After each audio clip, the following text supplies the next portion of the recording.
wind and torrential rain at round one in Cumbria has given way to the glorious sunshine here in the Cotswolds. We're at Little Rissington for round two of the Tuto Money Super 1 British Karting Championships.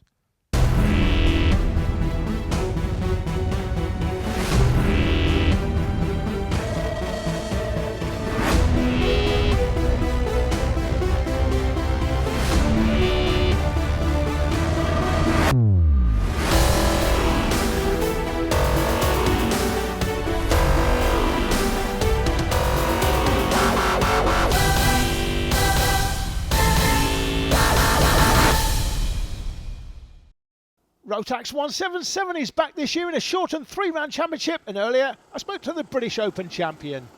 It's a pleasure to be back in Super 1. As you know, it's a great championship to be a part of. It's, as you say, it's a small championship this year.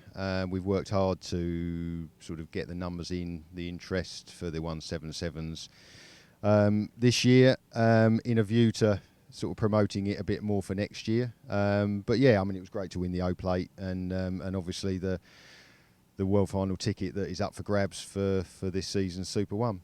Yeah, and just talk about that. There's lots of interesting things on offer. Jag are giving each driver 3 sets of tyres for the 3 rounds. That's decent, but that world finals ticket, judging by how you were going yesterday, that's got to be at the forefront of your mind, I would guess. Yeah, I mean, obviously it's key for me. Obviously doing it last year in Italy was a fantastic experience. I mean, anybody that has been or has seen it on TV, it is an awesome experience. And it feels like a bit unfinished business for me, really. We had the pace to probably be in the top 10 in the final, in the grand final, but sort of issues and racing incidents, shall we say, prevented us doing that. So yeah, I'd love to go back and have another go. It's in Portugal this year, which will be probably warmer than Italy, which might not be a good thing for the old people like me. But yeah, no, I mean, it's an awesome experience. The support that Jag have given in the ticket or an engine, depending on which you want. Another 3 set of tyres as well, so effectively that's 4 sets of tyres, and any, you know, they're here at each round, sort of giving people advice or swapping bits if they feel that there's a problem with anything. So it's really good that they're sort of putting the effort in to try and build it for next year. And we've got, I think, 19 registrations. Only 13 turned up at this first round, unfortunately. Now, I hear Dave Griffiths may be making a comeback. By judging by how far you won the heats yesterday, you might need Dave Griffiths to give you some competition. Yeah, I did speak to Dave and a few of the guys that used to do the Super 177, and I think, well, he intimated to me that he might do the last 2 rounds, which would be awesome because he's a fantastic driver, as you know. So although I might be causing myself some problems, it'd be good just for the coverage and the TV, just to build it. And I think we've had I think 5 or 6 people who aren't here this weekend have sort of committed or said anyway that they will do the last 2 rounds. So that would give us 19. Which will be a fantastic number and again to build on for next year. Okay, well, good luck today. Thanks very much. Well, it's a good start. The O-Plate champion Chris Thomas lines up alongside Tony Dickinson on the front row with James Beecroft and Muster Mepham on the second. Basley, Hodge, Rich, Luck, McGowan and Mepham round out the top 10, with just outside that Darryl Bray, Gary Anderson and Gary Cox, with more racers set for the second round of the championship. Away we go, and already it's a cracking start for Thomas as into second position moves James Beecroft. They go through the first few corners to the left. You're going to see the 2017 driver lineup, including the O-Plate Chris Thomas and the English champion Marcus Basley. Those two are sure to be fighters in this championship season. We go out of Top Bend, down the run to the dogleg. We still think that is the tightest corner in British motorsport. Never mind karting. Very close battle this already in the early stages. Yeah, it's like a needle, isn't it, down there in that hairpin. Pick out your favourite bank heist crew from the pictures on your left. Tony Dickinson, he's definitely one of my team, as is Lee Hodge. He scares himself when he looks in the mirror. And I'm going for Alex Luck. I was going for Cole Mepham, but I've just seen the muscles on Luck. It's Alex Luck, the fourth member of my team, coming to a Barclays Bank near you sometime soon. Can't tell you where, obviously. We don't want to get caught. These guys do have a lot of physical upper body strength, these guys. You have to be quite tough to race at Rotax 177. It's a great championship, very fast, very feisty, and incredibly aggressive in terms of how you drive the karts. But the driving standards, you have to say, in this sport, very close indeed. We got an off. We got an off just out of the dogleg. That's an interesting one. Couldn't quite see who that is from so far back. We'll have to keep an eye on that one, though, because there's 2 or 3 racers who are trying to squabble for position. There's the 21 just going through. That is Jamie McGowan. So as they continue on through, it's looking very tasty indeed for Chris Thomas, isn't it? O-Plate champion from 2016. They're going to get the job done again today. Yeah, Thomas has been on fire this weekend. Won both heats and the pre-final earlier. And it looks like he's going away from the crowd here as well. A little bit later in the race as he come up through Top Bend, down towards the dog legs. A good battle going on here for the minor positions. Into the dog leg, great overtaking opportunity. If you go too narrow, though, you're very slow on the exit. But 5 karts in that battle. We're following that at the moment because I think this is the battle for 6th place. Up the inside, this looks like a good tasty manoeuvre or two as they battle. Oh, that was a stereotypical manoeuvre there from the 21 of Jamie McGowan. He goes deep, runs a little bit wide and loses the place back again. In fact, he's lost 2 places on that occasion. So it's already going to be an interesting scrap as they battle away for this 6th position. The getaway driver, Lee Hodge, is out front. I've named him. He's the fastest man on the track of my crew. And he'll be driving the getaway car next time we come to a bank near you. But he's looking to get done down the inside. He gets done down the inside.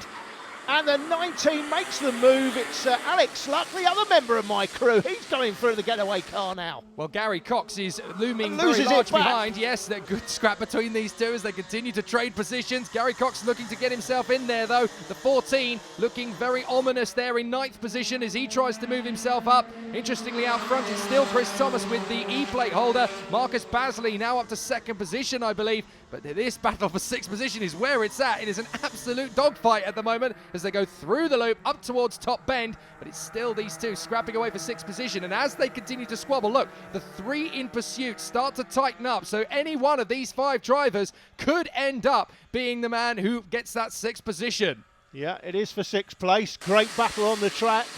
It's Luck just in behind the 58 kart of Lee Hodge. Well, there's 2 more joining the battle as well as they go side by side for 6th position. Up the inside goes Alex Luck to take the position. Can he hold it this time? I was going to say there's 2 more joining the battle because Gary Anderson and Daryl Bray are joining the fray as well. This is going to be a magnificent squabble if this keeps up. 6 of them going for 6th position and joining the battle as well. That looked like Darren Rich was getting close to them as well. So a brilliant little scrap as they continue on their way. Good battle for 4th and 5th going on as well up the road. We'll catch up with that in a minute. Somebody running wide. That's Gary Anderson on the 92. Usually playing darts. Not today, obviously. Not nearly that loses it Not in the that dog leg. Gary Anderson, No, Alan, no. obviously. No. But it looks like Daryl Bray is looking to try and get his move up the inside. Is again this 6th position squabble and up on the curbs, up on the grass. Good, absolute bucking bronco for Alex Luck. Has somehow managed to get himself back into 8th position, only losing 2 places. My goodness, any other driver probably would have chucked it into the chicken house, but this guy has kept it on the road. Brilliant. Gary Cox, the man applying the pressure now on the 14 kart. He's on the back of this little trio. The man from Guildford. He's got Luck in front of him. And Jamie McGeehan, that is, in front of the 2 just behind him. He's lost the back of the 58. He's going Battle for the move, for 7th, up yeah. into the dog leg. Yes, he's through. McGeehan has no response. He might be able to get him back on the undercut, but this is a very strong battle now as Luck has made his way back into 7th position. Good recovery drive, and they've got 3 karts trying to get onto the toe, led by the 92, Gary Anderson, so they need to get a little bit further up the road to avoid dropping out of the top 10, because that is a genuine possibility now, unless they can pick up the pace. So this is a really good squabble. McGeehan needs to find some kind of response to Luck. But in fact, that's not happening. Gary Cox is starting to pile on the pressure. Meanwhile, 4th position, it's the E-plate Marcus Basley, so he wasn't in 2nd. He's not even on the podium yet. The English champion is having a little bit of a tussle of his own to try and stay in front as they come out of the dogleg, down towards Bottom Bend, through turn 7. It's a very fast sweeping entry. Then you have to ease off on the exit, and that is the 44 with him, Darren Rich, for company. Rich is going for the inside line, into the elbow. Thank you very much for the memories, and Rich gets through. That is 4th position, and the English British champion. He's going to need to fight back quickly as they go through Paddock Bend. Yeah, you didn't mention the man in second earlier on, Jake. That's James Beecroft. He's got a comfortable lead in second place, and the E-plate looks up the inside of Rich but can't get it done. So it's Beecroft in second, the Basingstoke man Buster Mepham, that's Mepham Jr. in third. His dad's well down the field, and they are comfortably clear of that battle in fourth for fourth place. Here comes Luck into the turn, and he's made his way past Hodge. This is interesting because we've also got McGeehan having that scrap with Gary Cox, and these guys, if they're not careful, are actually going to catch, they're going to be caught, aren't they, these two, by the sixth place battle, squabbling away. There's about 7 or 8 of them now, and these two are trying to get away. Look at the gap.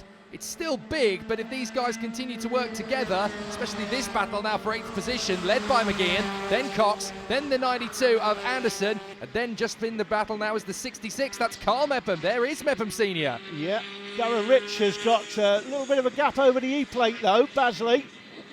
He did. He's closed it slightly, Basley, but he's still got a bit of a gap. There's the leader though, the O-plate from last year. Chris Thomas is looking to get the job done again in 2017, and you have to say, on the pace he's on, fastest that 42.15 here around Rissington, it looks as though it's going to be an absolute miracle to get this boy stopped in 2017. He wants to continue his fighting form from last year, but the O-plate champion last year wants to get the job done again today. And who knows, he could end up taking this to the title all the way through the 2017 season in Rotax 177. Yeah, it's a short championship course, 3 rounds. We need Thomas to be eating lots more cream buns. Mandatory, I think, for Thomas next time. He's pointing at his engines. What's he pointing pointing at? A problem on the last lap. Well, that's a sandbagging, Jake. He's sandbagging. That's a real scare if it's true, but the checkered flag goes out and he still punches the air. What if that was a problem? If there was one more lap, the whole thing could have gone up in smoke. That's unbelievable. Beecroft in second. There is Buster Mepham right in the curbs in third. 4th position, well, we think that's still going to go the way of the 44. It does indeed, of Darren Rich in front of the E-plate. Marcus Basley. Maybe a bit of showboating at the end there from the O-plate, Chris Thomas, or was there really a problem? Well, we'll find out later. Beecroft second from Mepham, Rich and Basley. Luck does come home in 6th ahead of Lee Hodge with McGeehan, Anderson and Cox. Chris, we chatted to you earlier. Lights to flag. Doesn't get much easier than that, does it? You'd like to think it was easy, but I think we were struggling in the first final. We lost a bit of pace. We tried something different and it definitely wasn't the way. So it was good to make the adjustments for the main final. I must say a big thank you to Richard and Steve for the Ogden engines. Just awesome job this weekend. Wouldn't have been able to do it without them. And also to my family and my wife Emma for looking after the kids and allowing me to get out. Both heats, the pre-final and the final for Chris Thomas. A great day for him. Coming up after the break, Junior TKM, the championship leader, has it all to do.